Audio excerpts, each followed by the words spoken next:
ဝါသနာရှင်တို့ကျောင်းကိုလာလူနဲ့လူကြီးမေစေတနာဖြူစေတေချာစွာတင်ပေးရှာတဲ့ဆရာကျေးဇူးတော်ကြီးမားကြောင့်ရှိခိုးပူဇော်ဥခိုက်ပါ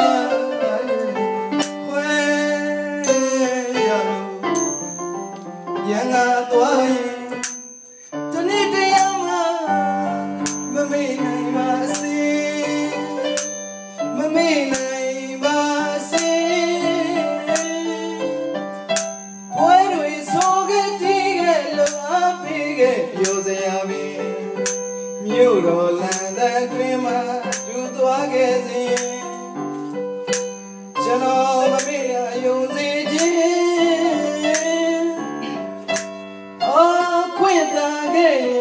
တစ်ခေါက်တစ်ခါအရောက်လာခဲ့စီပြောလေဆရာတိမောင်မောင်တို့မေတ္တာစေတနာရှိထားပြီးတော့ဘုံဘုံဥဒရာရဲ့မေတ္တာရဲ့ကိုခိုးလုံးပြီးတော့သာသနာ့စေနာကြီးဖြစ်မြောက်ရေးအတွက်ဆိုပြီးတော့တစ်ဖက်တစ်လမ်းကနေပြီးတော့သူတို့တက်ဆွမ်းတဲ့အမှုပညာနဲ့ကူညီကြတယ်သာဓုခေါ်စရာကောင်းပါလေဒါပြင်ကျွန်တော်တို့လိုဆိုခြင်းပြီးခြင်းကကြင်တဲ့လူတွေအတွက်လည်းပဲစေတနာရှိထားပြီးတော့သူတို့ခင်ဗျာမှာမဟာမလက်တဲ့ကြားရည်ကြိုးစားပန်းစားသင်ပေးရှာကြတယ်။ကြားတဲ့လူတွေလည်းရကြတယ်ပေါ့လေပညာတွေ။အင်မတန်မှအဖိုးမဖြတ်နိုင်တဲ့ကျွန်တော်တို့တွေယန္တနာတွေပါ။ဒီလိုဆရာသမားကောင်းတွေနဲ့တွေ့ဖို့ဆိုတာအင်မတန်မှခက်ခဲပါတယ်ဒီလိုရင်မြေချမ်းပါ။ကျွန်တော်တို့တော့တကယ်ကိုအိမ်မက်ပါပဲ။ကျွန်တော်ဆိုငယ်ငယ်တော့ယူထုတ်ခဲ့တဲ့ဆိုင်းတော့ကနေစကားပြောခြင်းနဲ့ဝါသနာအခုဆိုတော်တော်ကိုပြောခဲ့ရပါတယ်။တခုပဲရှိပါတယ်ပြန်ကန်နေပါပြီအခုဒီမြာကြီးတစ်ခါမှမရှင်းသေးပါဘူးကျွန်တော်အဲ့ဒါလေးတော့မပြန်ခင်ပြင်ပေးရအောင်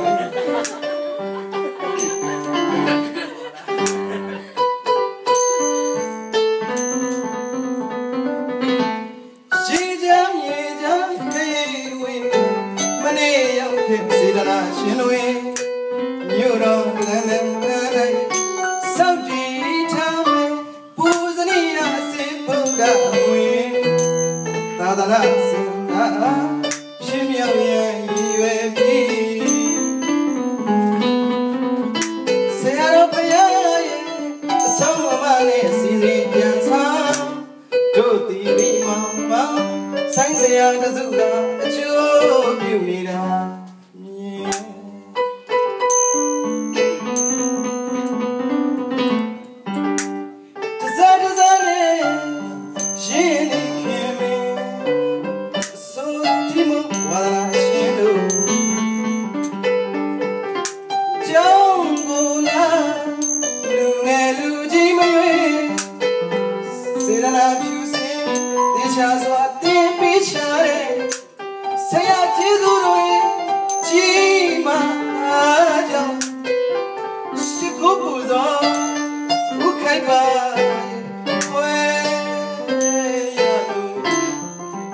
ရန်ကသွားရင်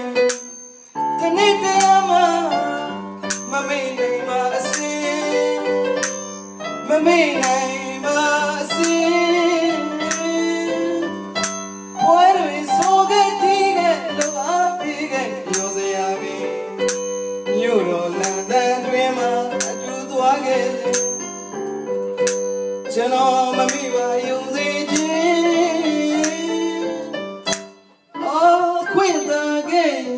တစ်ခေါက်တစ်ခါရောက်လာခဲ့စီ